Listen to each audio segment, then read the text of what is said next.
How to Paint a Self-Portrait by Kathleen Murray. In the beginning, I start my painting by lightly outlining the forms I see. I recommend watering down your paint by adding a little bit of water. You don't want to overwater your paint or else it will run off your painting and you'll be very upset. Always have a paper towel handy just in case. And as I paint in these early stages, I slowly add darker colors to build it up.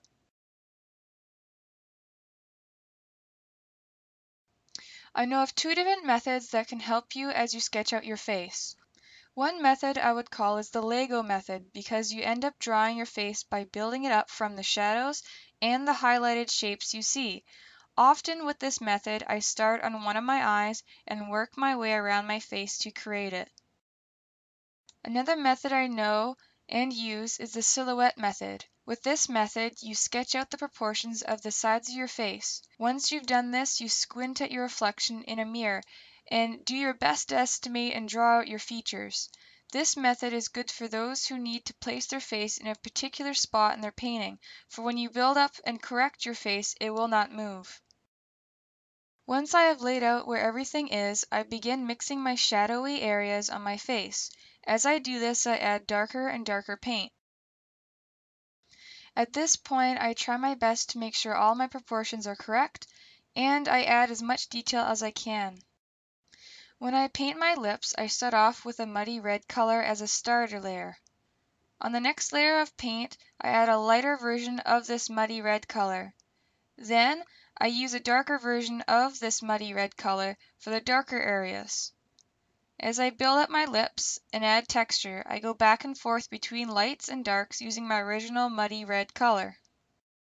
Your lips will most definitely look different than mine, and you will have your own unique color and shape.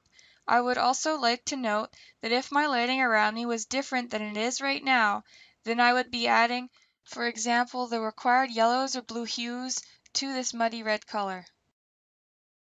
When I started painting my skin, I started off with a light tan color.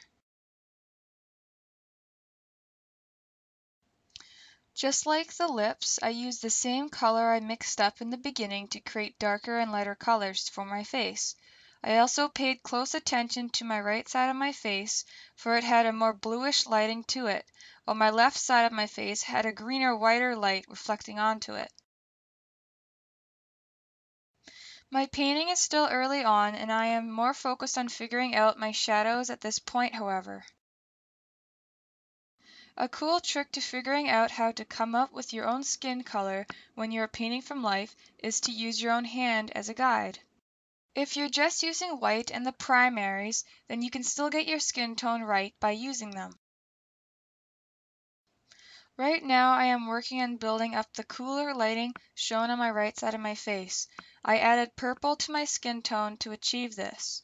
Sometimes also, purple can be used to tone down or gray colors in the dark.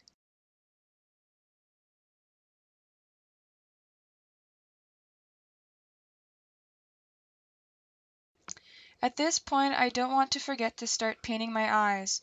When you paint your face, you should probably work around your face evenly to prevent some parts from being too different and incomplete than the parts you paid more attention to. When I paint my eyes, I always make sure I look up at my reflection as many times as I can, for the eyes will most often be the focal point of your painting. I never paint the whites of my eyes white, unless you're a cartoon character from The Simpsons should you do this. If you're outside, your eyes will be reflecting everything around you, and often your whites will look gray-blue, but inside right now, my whites are a gray-green kind of color. Once again, just like the lips demo, I created a blue-green I thought resembled my eyes and used it to blend in lights and darks and a variation of hues I can see in my eye. As you paint, add as much detail as you can. Nothing is perfect in nature, so even adding the uglies or messing up on some parts will further add to your realism you are striving to achieve. I added some yellow gray to the left whites of my eyes, for I noticed the one side was slightly different in color. Now I am beginning to paint my hair. I hardly use any blacks or grays. The more I look into my reflection, I can see that the shadows in my hair are actually dark brown and the highlighted areas are green mustardy colored. My ears. Ears aren't terribly tricky to paint. You just have to use the right dark browns, pale purple tan colors, and pinks. You just gotta mix some colors in your palette and see what works. Don't forget to add the lightest lights on your ears for detail.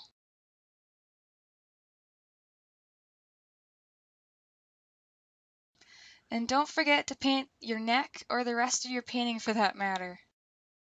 You can see here that I'm paying close attention to the green lighting on my left side. I'm also paying close attention to the areas on my face where I can still see the canvas and or need to build it up still. My nose, your nose, everybody knows your nose is hard to paint. But the key to painting noses is that it is the #1 feature on your face which is protruding out. The tip of your nose should be the most contrasted and crisp area on your face. Look at those highlights. Now I'm adding even more detail to my face.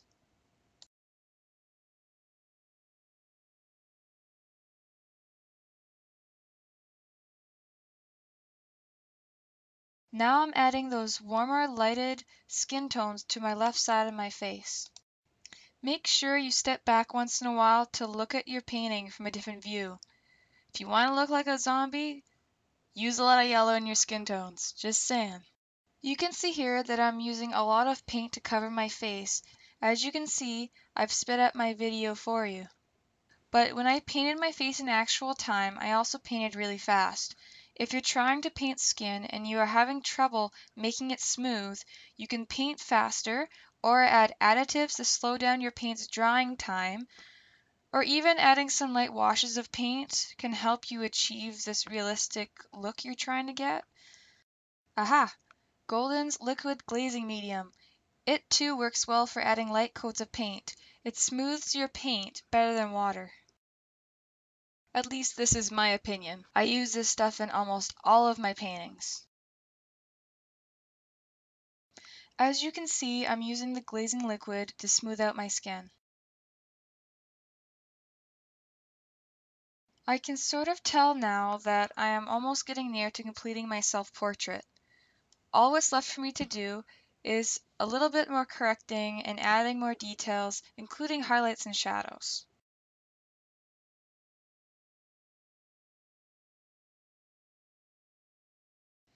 I also took the time to correct the colors in my hair. I needed to add the same emphasis of lighting to my hair like I did to my skin. My left side of my hair needed to look more yellow and the right side needed to look more cool in colors, which are reflecting onto me. I also added some more highlights to my left eye to emphasize the strong green lighting on my left. And just like that, I think I'm done.